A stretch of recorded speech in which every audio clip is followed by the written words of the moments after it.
नमस्कार दोस्तों, जैसा कि आजकल आपने सुना होगा कि ये पुणे में स्ट्राइक है, तो बहुत सारे ड्राइवर भाइयों के मन में सवाल आ रहा होगा कि ये स्ट्राइक क्यों है और कितने दिन का है, इनकी मांगे क्या है और ये स्ट्राइक केवल पुणे में ही है या महाराष्ट्र के अलग राज्यों में भी है।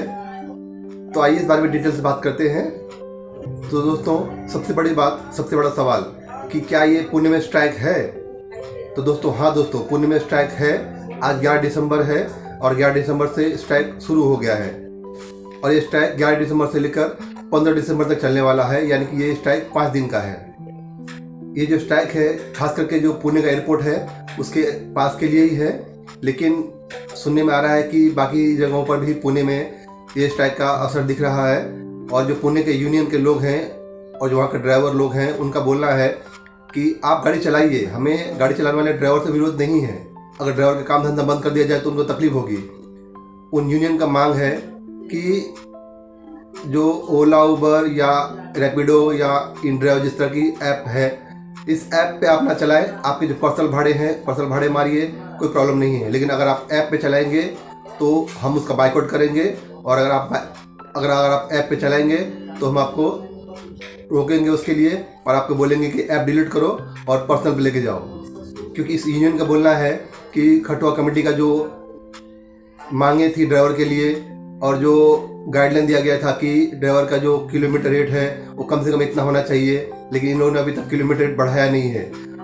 और हमेशा ये लोग की मांग रहती है कि किलोमीटर रेट ठीक किया जाए, क्योंकि आजकल आप देखते हैं अगर सीएनजी पे देखेंगे तो भी लगभग सीएनजी पे भी 5 रुपये 6 रुपये किलोमीटर पड़ता है किलोमीटर ड्राइवर को। और ये ओला उबर कंपनी के ऐप में कभी कभी आपने देखा है कि आपको 15 रुपये किलोमीटर मिलता है, कभी कभी ऐसा भी देखा गया है कि 7 रुपये 8 रुपये किलोमीटर पर गाड़ी चलाना पड़ता है। तो इस रेट में इतना फ़र्क है कि कई बार ड्राइवर को नुकसान होता है। तो यूनियन का बोलना है कि जो गवर्नमेंट का स्टैंडर्ड रेट है वो रेट अप्लाई किया जाए, उस रेट से कम किलोमीटर ये ऐप में ना चलाया जाए, क्योंकि ये ओला उबर ये जो ऐप है ये अभी भी गवर्नमेंट के कंट्रोल में पूरा तरह से नहीं आया है। तो ये रेट वगैरह जो तय करते हैं ये ओला उबर खुद ही तय करते हैं, और ये जो कंट्रोल है पूरा गवर्नमेंट के हाथ में आ जाए और गवर्नमेंट उनको पूरा ऑर्डर देगी तो ये लोग किलोमीटर रेट कम नहीं कर पाएंगे अपने मनमानी से। तो जो गवर्नमेंट का जो स्टैंडर्ड रेट होगा उस रेट से कम ये लोग किलोमीटर अपने ऐप में नहीं रख सकते हैं। फिलहाल तो ये केवल पुणे में ही स्ट्राइक चालू है, लेकिन इन लोगों का बोलना है कि अगर ये पुणे में इसको इन लोगों ने जो वहाँ के जो आरटीओ अधिकारी है उनको इन लोगों ने एप्लीकेशन दिया है, उसके अलावा जो पुणे का एयरपोर्ट अधिकारी है उनको भी इन लोगों ने लेटर दिया है कि रेट में एक बदलाव किया जाए। आरटीओ के अधिकारी लोगों ने या जो अधिकारी जिनके हाथ में रेट तय करने का पावर होता है, अगर उन्होंने इसका रेट का सुधार नहीं किया तो आगे चल के स्ट्राइक पुणे के अलावा महाराष्ट्र के बाकी राज्यों में भी फैल सकता है, बाकी शहरों में भी फैल सकता है। तो अगर आप ड्राइवर हैं, अगर आप मुंबई से पुणे जाते हैं या किसी और राज्य से या किसी और शहर से पुणे जा रहे हैं, तो पुणे में फ़िलहाल आप ऑनलाइन जो ऐप है जैसे ओला, उबर, इनड्राइव, रैपिडो या इस तरह की जो भी ऐप है उस पर आप गाड़ी ना चलाएं। अगर आपका पर्सनल भाड़ा है तो आप ले जा सकते हैं, कोई प्रॉब्लम नहीं है।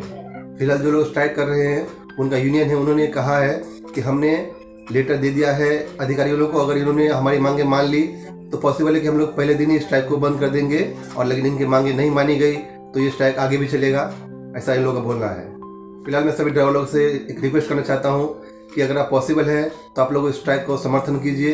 अगर आप खुद वहाँ खड़े नहीं हो सकते हैं तो कम से कम जो यूनियन का मांग है कि आप ऐप पे गाड़ी ना चलाएं, आप पर्सनल भाड़े मारे, तो कम से कम उतना कीजिए और इस यूनियन का समर्थन कीजिए, क्योंकि ये जो स्ट्राइक हो रहा है, हड़ताल हो रहा है, ये सभी ड्राइवर के भाइयों के हित में है। अगर आप लोगों को कुछ न्यूज़ है तो प्लीज़ कमेंट कीजिए, और आप लोग कुछ पूछना है तो प्लीज़ कमेंट में अपना सवाल रखिए, मैं उसका जवाब देने की कोशिश करूँगा। दोस्तों, वीडियो देखने के लिए धन्यवाद। मिलते अगली वीडियो में।